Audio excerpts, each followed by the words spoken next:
welcome back to the podcast. I'm your host, Pat Novak, and we've just made it through what we can call a rather interesting June international break with matches against Moldova and Finland, and it was pretty interesting both on and off the pitch. And oh boy, things are about to get spicy. But before we dive into that, I do have some exciting news to share. We've officially launched our Discord server just last month, and this has been something that people have been asking about for years, kind of like the podcast itself. And the timing, it just felt right to make it happen now. So it's a dedicated space for all things Polish football, entirely in English, of course. And it's live now. If you'd like to support the project and join the community, you can find it at wap.com/PolishFootball. And it's been a long time coming. And of course, it's going to take the whole Polish football and English community to really make it thrive. But hey, we finally got it. Now nobody can say that we don't have both a podcast and a Discord. It's here, folks, and it's waiting.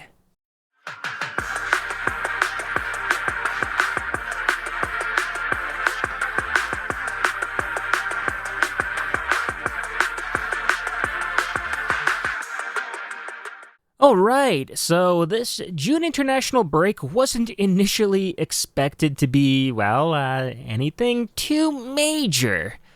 I mean, friendly with Moldova isn't exactly top billing, and while the match against Finland carried more weight, with it being a World Cup qualifier and all, at the same time, there wasn't a whole lot of buzz around it.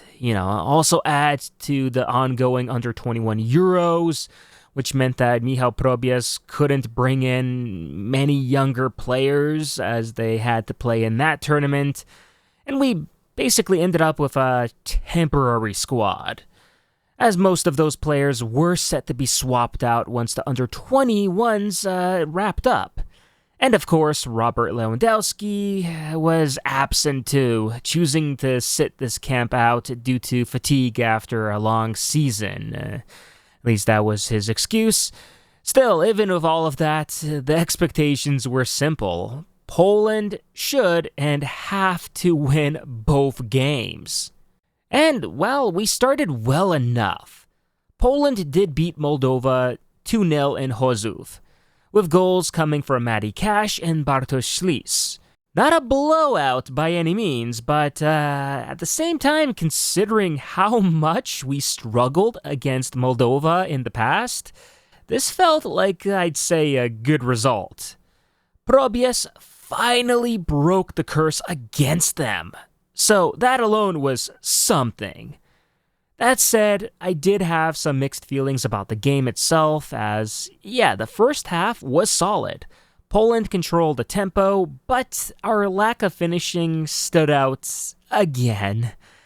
It also didn't help that, one of our best players on the pitch was Kamil Grosicki, who played just 30 minutes in this was his farewell match.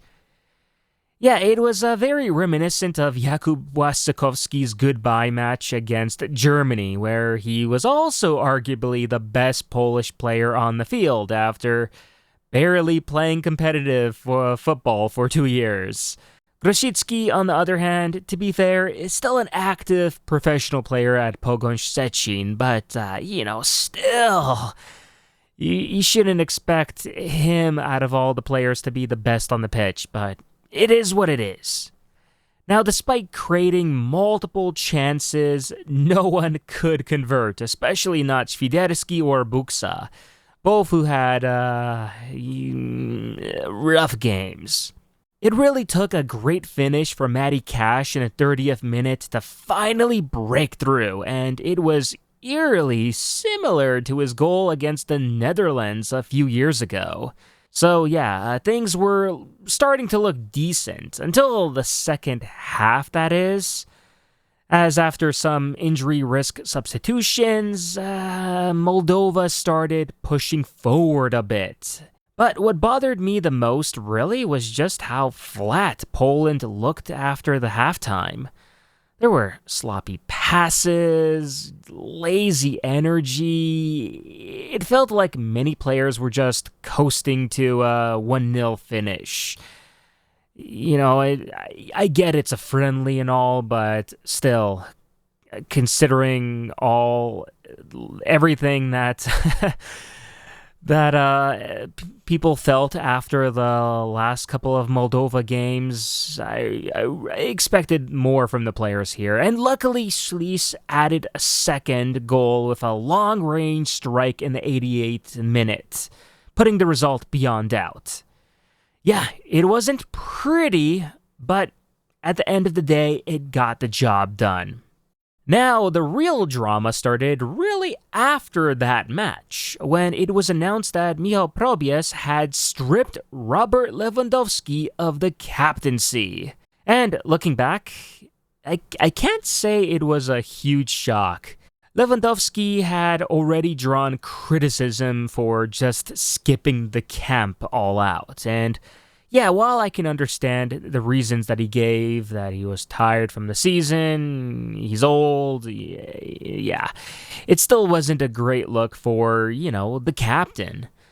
I mean, if he had at least shown up, sure, sat out the Moldova game and played a few minutes against Finland, maybe the optics would have been different.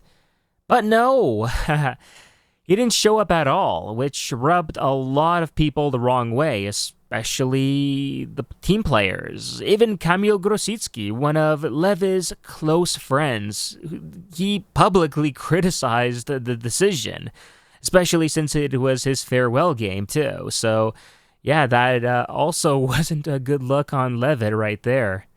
And funny enough, that interview may have even prompted Lewandowski to make a surprise visit to the camp on match day, as his team claimed that, this visit was always planned. It was a surprise for Grosicki. And whether that's true or not, I'll let you decide. But let's just say the players weren't overly thrilled to see Lewandowski there, and the gesture seemed to cause more awkwardness than anything else.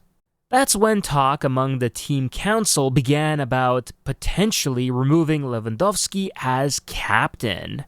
As according to Przegląd Sportowy, the council, which includes senior players like Zieliński, Kiwior, Bednarek, and Frankowski, alongside Probierz, they allegedly agreed that a change was needed, naming Zieliński as the new Poland captain. And Probierz saw how Lewy's absence also impacted the morale of the team, so he had to make a bold move, a big boy move, I'd say, something that no previous Poland coach had ever dared to do. And yeah, credit where it's due. Probierz stood firm and sent out a clear message to Lewandowski and everyone that no one is bigger than the team. So when the announcement was made at a press conference featuring Zieliński, both he and Probierz carefully avoided mentioning Lewandowski by name. And anytime journalists even brought him up, they replied with the same phrase, which was, "What matters now is what's best for the team." And they just repeated this over and over again. It was clear that they were done with the whole Lewandowski drama. Zieliński even admitted that he hadn't spoken to Lewandowski about the change. And yeah, from his whole body language too, it was clear that he wasn't planning to either. They were just done with him. And of course, this move sparked a lot of backlash from the media and Lewandowski fanboys too. And to shield the players from all of that noise, especially before a big, World Cup qualifier, Probierz took the full responsibility on himself publicly, which I'd say is a smart move. But at the same time, yeah, that came with a lot of pressure. Because if Poland didn't beat Finland, the heat would be on. And, yeah, the Finland game, it didn't go as planned.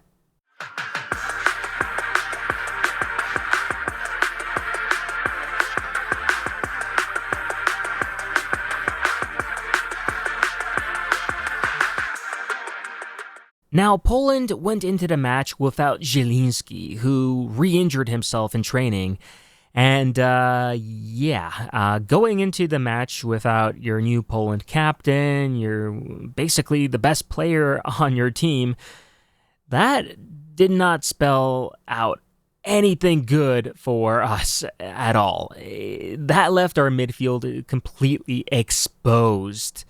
Now, to try to accommodate this injury, Probierz did switch things up with a 5-3-2 formation, which is a first for him.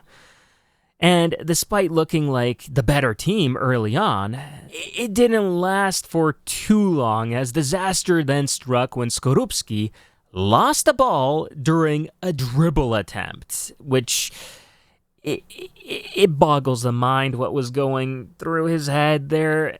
And then right afterwards, he fouled Pohjanpalo to give Finland a penalty, just right like that, a free goal, of which Finland did convert. And yeah, the whole thing is just bizarre, easily one of Skorupski's worst moments in a Poland jersey, and yeah, it really made me question if he's truly fit to be our number one, because if he did something like this against Finland, who knows what he can do. Okay, all right, I'm just gonna move away from this, because this was the most stupidest thing I've ever seen a Polish goalkeeper do in a long time. So, yeah, we're just gonna move on. We're just gonna move on from here. But yeah, after that, Finland, as expected, they sat deep and defended. They had the lead, they were playing at home, Poland were under pressure. Yeah, Finland were in a good spot right there. And while Poland did have chances to score, like the Moldova game, they couldn't finish. And then came another blow. Sipsak made a rookie mistake, and Finland punished us on the counter. And out of everyone on Finland, that goal came from Benjamin Jelmen, who ironically had just recently left Cracovia for Hannover 96. So pretty much an extra class of player scored against us, since he hasn't really played yet for Hannover, so yeah, counting him still as an extra class of player at that point. And yeah, he made it 2-0 for Finland. Now sure, Kivior did pull back one goal for us later on, and Poland did push for an equalizer, but it just wasn't enough. Honestly, that early error from Skorupski changed the entire game for us. But I have to give credit. The team fought hard till the end, and the energy in the second half was night and day from the Moldova match. I don't know. Whatever Probierz said at halftime to the guys, it worked. They had fire in their eyes. And it was like, I can't remember the last time I saw the Polish players play with such urgency. It was honestly, I was proud to see it. It was nice.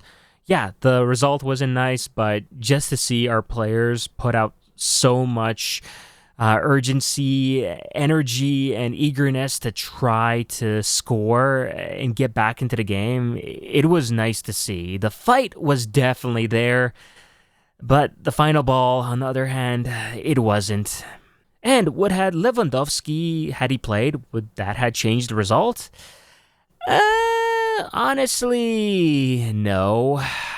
Our strikers were just poor. And the midfield wasn't much better. There was just really no link-up play, so even if Lewandowski did play, he wouldn't really have done anything. Szymanski, he couldn't step into Zieliński's role, and Schließ was, well, Schließ. And like I said, without a creative link, our strikers were just isolated. Piotrowski did come on for some reason. I don't know, maybe for his long shots. That's about really the only good thing I can say about Piotrowski. But even then, he didn't deliver on that aspect, and he looked off. That's really the only sub I questioned from Probierz. Everything else I agreed on, but the Piotrowski sub, that was a move of desperation, and yeah, Piotrowski just not a good performance from him. I will say, though, that on the bright side, and I can't believe that I'm actually saying this, but I did think that our defense actually looked decent for once. Zale, Kiwi, Cash, and Ksipsak stood out for me in this one. And yeah, Ksipsak, he made a rookie mistake, but outside of that, he was pretty good. If we just ignore his one mistake, which again was costly for the goal, but yeah, aside from that, he was good. I was happy with him. If the rest of the team can rise to the level of these guys, then there's promise here. And thankfully, this loss doesn't derail our qualification hopes either. Yeah, it makes things trickier, no doubt there, but we should be capable of a stronger showing at home next time around, I think. But yeah, not having Capitano Zielinski out there was the worst possible scenario for us, and that proved to be the case. That it's not easy for Poland to win without having a midfield, and Zielinski, the whole midfield goes through him. And also doesn't help that Urbański wasn't called up because he's just completely out of form, so if we didn't have Zielinski, we'd at least have Urbański, but we didn't have Urbański because Urbański he's got his own issues, and no Zielinski either, and it wasn't a pretty picture for us in midfield, and let's just leave it at that. So yeah, with Poland leaving Helsinki empty-handed, all eyes turned to Probierz. His gamble didn't pay off. Despite a team council goal from Kivior, the media and Leve fans were furious. They were seeking out for blood, and some were even claiming, from what I saw, that we lost because Lewandowski didn't play. Which, I don't know, some of these people are like living in some kind of fantasy world, conveniently forgetting that he wasn't going to be playing at all, no matter what, which was the whole point of the conflict. But yeah, Probierz, like a boss, he didn't cave to the pressure, to all of the calls for his resignation from the media and the Lewandowski fanboys. No, he kept his cool. He said, tough. Shit happens. Today wasn't our day, but I'm staying, and I'm going to stick to this plan that I believe in. But behind the scenes, it was a different story. The sponsors, who pay millions upon millions for campaigns starring Lewandowski, were not happy. And with the pressure mounting from them, the PZPN had a choice. Either back Probierz or keep the sponsors happy. In the end, well, money won. Probierz was let go. Publicly, it was framed as a resignation out of courtesy from Cezary Kulesa, who's a friend of Probierz. But let's be real now. We all know what really happened. Lewandowski got his way. And yeah, that's kind of a real shame here too, as no player is bigger than the club, as the old saying goes, and that should go double when it's the national team. Yeah, Lewandowski is a Polish football legend, no doubt there. But when even guys like Boniek and Lato, other big Polish football legends, are disagreeing with him here, well, you do the math, put 2 and 2 together. Let's not pretend that this was also just about the armband either. This was Lewandowski pushing against a coach he didn't like. Something he's done before when the results or playing style didn't suit him. This time, with Probierz also being close with the PZPN president, it wasn't easy. But, yeah, he got his way.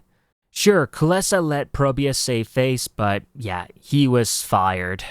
And it's honestly wild in my opinion, to make a change like this right now, especially when you consider our upcoming schedule. Games against the Netherlands and Finland are right around the corner. So yeah, this is not the time to experiment or throw someone new into the mix. Probierz had a contract through the World Cup qualifiers, and I genuinely believe he should have stayed. He knew the players, he understood the team, had a vision, and was preparing to make some major changes once, of course, the Under-21 Euros had wrapped up. But now, he won't get that chance. Instead, we're bringing in a new seleccioner who's likely to be under immense pressure right away. And there's a very real possibility, too, that they'll blow the qualifiers and be out of the job by November. And from what I'm hearing, Kulesa is also offering a performance-based contract, which, well, only adds to the instability because, yeah, if this guy doesn't get the job done, then, he is out by November. So don't be surprised if we're going to be looking at yet another new seleccioner by the start of the new year. Yeah, like I said, it's a mess, but I guess as long as Lewandowski gets his way, then that's all that matters, right? Still, even though Probierz's term as seleccioner has come to an end, I do think he deserves recognition as being one of the better seleccioners that Poland has had in recent time. I mean, he didn't have the generational talent pool that Górski had in the 70s or the solid informed squad that Nevalka had in 2016. But despite that, he managed to turn what many considered a mediocre squad into something that actually kinda worked. As let's not forget what he achieved. As number one, he's got the longest unbeaten start for any seleccioner in history. In history, folks, it's not about recent time. In all history of Polish football, it's a 8-game streak. So, yeah, that alone is already a lot. He's also the first seleccioner to, in 26 years, to win in his debut match in 26 years. Number 3, he's the first in history to enter a major tournament unbeaten. He never lost going into the Euros. Like, basically, yeah, just completely unbeaten. Like, there's no other coach that managed to do that. Like, it's just stuff like this. You could probably see it with, like, I don't know, an England coach, a Germany coach, like the top nations. But for Poland, like, it's actually quite impressive to be able to manage to do that.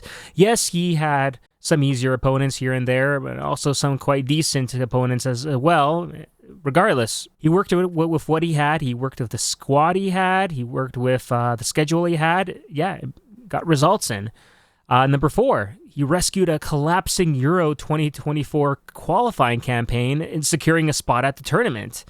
And despite, of course, lacking defensive depth, that he had to even call up Patrick Peda from Italy's 3rd division, who, hilariously, mind I remind you, he outperformed both Kivior and Bednarek, who were, at the time, both Premier League players. So, yeah, that alone was like making shockwaves in the news about Peda being called up, and a lot of people thought Probierz was crazy for doing that. No, dude knew what he was doing. Peda came in and completely was a solid defender for us in those 2-3 games. So yeah, the only reason he didn't stick around is because Probierz wanted him to play Division 1 football, which Peda had an offer from, I believe, Lechia Gdańsk at the time, and he didn't take it. He had a couple of other offers. He preferred to stay in Palermo, where he wasn't really getting playing time. Yeah, it's a whole other thing, but still, his gamble there paid off big time. Number 5, he broke a 50-year curse by winning his first competitive away match. 50 years It's crazy that no other Polish coach managed to do that in 50 years. Yeah, it's crazy. Number 6, he introduced the highest number of youth players in a national team in the 21st century. No other Polish coach had done that. I mean, there were a couple that actually were trying out some youth players, but really no one really focused on the youth aspect of the national team. It was really only Probierz, and coming straight out of the under-21 team, he knew a lot of the younger players, and he made some big gambles. Some paid off, some not so quite. Maxi Oyedele, that didn't really pay off, but at the same time, the kid got a lot of experience from that. Like, you look at Maxi now, he's like totally different player. All thanks to that experience that he got. Now, I'm pretty sure the next seleccioner is actually going to be calling Maxi up, because he's the type of defensive midfielder, the quality that we need right now. Yeah, it was a little bit too much to start him against Portugal for his first match, but yeah, hindsight is 2020. It's football. Sometimes you just gotta take risks like that. And again, it was a friendly anyway, so it's not really a big deal. A lot of people are making it out to be. Let's see. Number 7. Probierz oversaw Poland's best ever goal tally in a Nations League campaign, which were 9 goals. Poland has never scored that many goals in the Nations League, and especially in a tough group like that as well. So I believe it was just Poland and Portugal which scored the most amount of goals in that group. Of course, Portugal a lot, but still, it was impressive that Poland scored as many as they did. There's a reason. I'm going to mention that later. But yeah, there's a reason why Probierz was picked by Portugal. Okay, yeah. Like I said, I'm going to mention that later. Number 8, Probierz led the second best attacking team in Nations League Group 1A.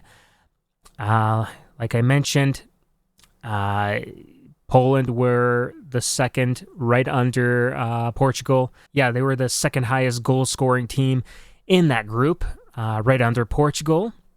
Again, very impressive, especially when you got also Croatia in the mix. Yeah, crazy. Number 9, he became the first ever Polish coach to be invited to assist a foreign national team, Portugal, with tactical input. And yeah, that's the whole reason. Portugal saw how well Probierz was doing with the Poland squad that he had. Wasn't a great team, but still managed to score a lot of goals.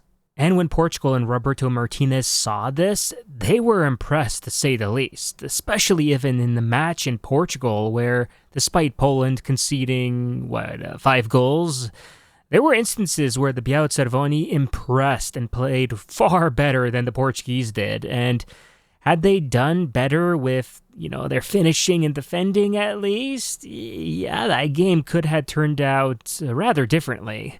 Point is, there were moments in that game that made Martinez sweat. And a little inside baseball on this one too, but Martinez does have some affinity towards Poland, at least, as at one point, of course, he was considering in becoming the next seleccioner after Czesław Michniewicz, of course. We got stuck with Fernando Santos afterward, but yeah. Of course, this was before Portugal came in with their offer, and then Martinez afterwards straight up rejected Poland. But yeah, before that, he was considering Poland and seeing the team that he could had potentially been stuck with, and seeing that team still manage to score so many goals and play with such offensive flair at times, that really impressed Martinez and made him a self-proclaimed fan of Probierz. Hey, that's what he said. And because, let's be real here too, Portugal, they got a lot more talent in their squad than Poland at the moment. They should have been scoring more goals, and that was their problem. That under Martinez, they struggled to do that at Euro 2024, and then even in multiple games during Nations League where they had that problem too.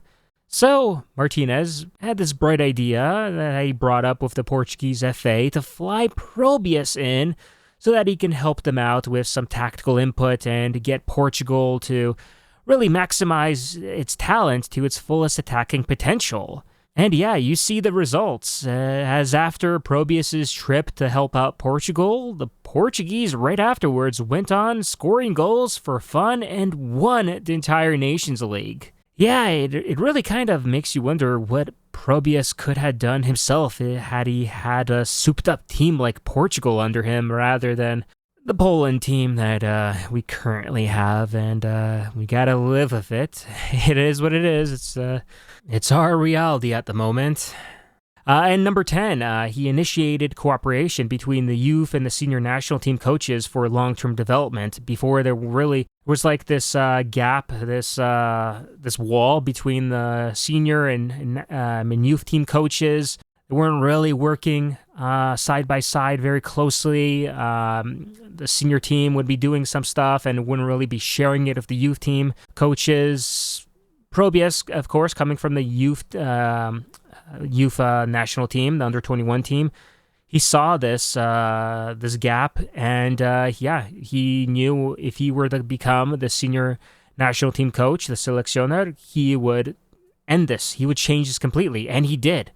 Of course, we're not really going to be seeing the benefits of this right away immediately, but again, this is like for long-term development, so this is going to be helping out, going forward, long-term. So it could be like a couple of years, several years, who knows, but regardless, it's still great that he did this. Because for whatever reason, no other Polish coach really cared about this. They didn't really, I'm not really sure why they didn't do anything about this, but it's good that something was finally done.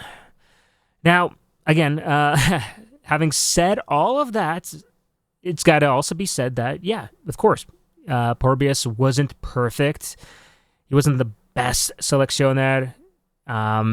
He also made his share of mistakes. So, number one, he failed, of course, to get Poland out of the group stage at Euro 2024. He only earned just 1 point. And sure, it was an impressive draw against France. It was something that Poland at World Cup 2022 couldn't even get close to drawing against France. Well, this time they did, but still, it's a little bit underwhelming. I believe that Poland should, if Zalewski didn't give away a goal on a silver platter to the Dutch in the first game, Poland could have and should have drew that first game. Of course, also the draw of France, at least 2 points, and the game against Austria should have gone better. Poland and Probius just messed up with that game. So it is what it is. Like I said, he's not perfect. He made mistakes, and yeah, these are some of his mistakes. Number 2, of course, he got relegated from Nations League A. So that was kind of a thing. Honestly, it's really not that much of a big deal for me, myself. Personally, it's really just a bunch of over-glorified friendlies. So, yeah, it's nice to stay in League A, but if the team, let's just say that Poland long overstayed their welcome in League A in the Nations League. We never really belonged there in the first place, so we're finally going back to the level which we do belong, League B. So, if we do manage to win at League B and then get promoted to League A, then yeah, we will have deserved a spot in League A. But before, we were just put in there based on the results from like Nawalka's team, and really the team that we had at the time just did not belong in League A. And honestly, I'm kind of glad. I'm honestly kind of glad that we're gone out of League A, because it was painful to watch us play there. It's going to be a little bit better playing in League B, more of our level. Going to be able to actually experiment a bit more, less pressure, playing against these big top sides like whoever's going to be the new selectioner, they're really going to benefit from this. So yeah, I mean, this is a negative, but for me it's not. But regardless, whatever. Number 3. Probierz, of course, also oversaw the worst defensive record in Poland's Nations League history, which, Poland conceded. They scored a lot of goals, but they also conceded a lot of goals, so that's a thing. Our defense was terrible, and, to be fair, Poland also conceded a lot of goals as well in previous Nations League editions, more goals than goals scored. But yeah, this was just quite a lot, and all we can hope is that things will be improved in League B. That's all I'm saying, because Poland did not have the offense or the defense for League A. It had the goalkeeping, but nothing else. So we actually have to work our way to get to League A, be promoted there, have the squad, have the players, basically just have the quality to actually remain and compete in League A, because at the moment and already for several years now, we did not have that whatsoever. So yeah, we got to deserve and earn our way back to League A. That's what I'm saying. And then finally, number 4 is the very public fallout of Robert Lewandowski. You can't... And this, of course, is what really changed many people's opinions about Probierz, especially people who really, really love Robert Lewandowski. And, you do anything against him, then you're suddenly seen as the enemy by, like, all of these people. So, that is something that I'm sure, like, literally the number one thing that people will call out against Probierz for doing this. Again, it wasn't just Probierz. Allegedly, the whole team council was in on it too, but it's supposed to be for the better of the team. Lewandowski wasn't really... whatever. It is what it is. It still counts as a negative, so there we go. Number 4. So yeah, still, you could really point out just as many or even more shortcomings in other previous Polish coaches if you do this whole thing. You look at what they achieved and what they failed at. So, also even often without the same level of accomplishment too, mind you. Like, there's not really many other Polish coaches who broke so much historical stats. So, like Probierz did. So, more positive than negative. I should mention that. Either way, all in all, I'd say it was a solid run. Wasn't the best, wasn't the worst, but I'd say for what the squad that he had, it was solid. And for me, it was also the most enjoyable period watching the Polish national team since Adam Nawalka's early days. Or, yeah, pretty much until 2016, and after 2016, that's where Nawalka dipped. And after that, just watching the Polish national team was not very fun. Painful. A lot of focus on defense. That was a nice thing about Probierz. Focus on the offense, playing offensive players together that normally did not play together. Like notably, for example, Zielinski and Szymanski. There's a whole thing of Paulo Sousa not wanting to play Szymanski. So that alone, I'm grateful for that, and I'm happy to had been able to witness history in the making. So we can only hope that the next selectioner will be hopefully even better, because that's what we want. We want to be progressing. We don't want to be going backwards. We want to go forwards. So it's hard to say, because I can't really, aside from Skorza, I can't think of any other Polish coach which is better than Probierz that's available right now. Maybe Papsun. I mean, yeah, I would go with Marek Papsun. To be honest, he also kind of last season, he also kind of dipped, went below his standards and the expectations set upon him. Wasn't crazy about his very defensive play style, but aside from that, yeah, really, there's not that much great choices. So I would go with Papsun. The other choices are not too good, not too good. But we will see what will happen with that. And now the big question is, will Kulesa hire a serious selectioner or someone who just cashes in the check and avoids rocking the boat? Now, there are a few names floating around already, namely, I believe, Jan Urban, and we'll know soon who gets the job. I'm going to save that for the next episode. We're going to have the whole August episode talking about who the next selectioner is, what their philosophy is, whether they're good for the job, and all of that. So, yeah, I'm going to save that for the next episode.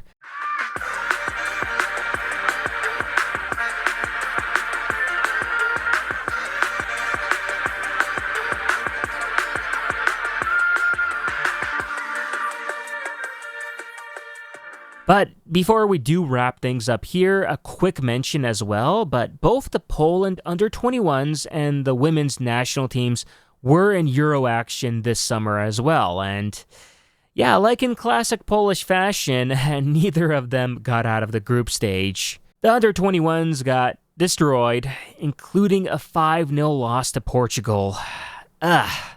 Terrible. I mean, sure, yeah.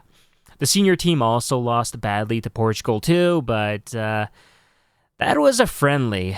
And this was in a competitive tournament, so you expect far more from these guys.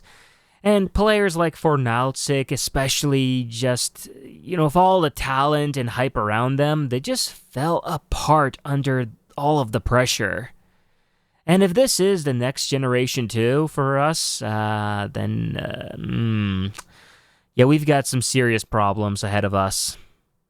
On the flip side, the Poland women's national team made history with their first ever Euro win, beating out Denmark 3-2 in the final group stage game thanks to goals from Patila Bidas, Pajor, and Wiankowska. Yeah, it wasn't a tournament they had hoped for, but at least they didn't leave empty-handed, unlike our under-21s. Lastly, congrats to Legia Warsaw for beating Lech Poznan in the Superpuchar Polski. A bit of history there too, as Legia had never beaten Lech in the Super Cup before, like in 3 tries.